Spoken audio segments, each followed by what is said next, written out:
around, they're campaigning, they didn't close any borders, things are going on smoothly. Now, those are some of the things that we actually should have a look at and see how we can implement them here. But you think we're ready for that kind of thing? I think we are ready. It's a matter of, are we committed? Because, I mean, in terms of readiness these days, you don't have to take the length of time that those that went ahead of you took to get to where they got to. Because these days, there is that level of acceleration in knowledge diffusion. So if we are able to adapt knowledge properly with commitment, we can set up a lot of the systems that enable you to have an election in a non-crazy way.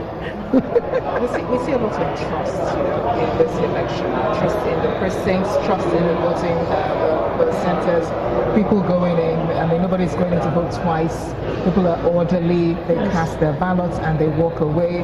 Are we ready to run an institution based on trust and to run a process based on trust? Well, trust is really, trust is social capital, and you've got to build it. We haven't built it. We have actually perhaps built it in the bridge. So the basis for distrust is legitimate. People know that there are no consequences for doing the wrong things, and so there is a tendency to proliferate the wrong things, and so people are saying, why should I assume that the good intention is what that next person is going to do? The likelihood of or the probability of they doing something that's not right by me is closer to 1 than to 0.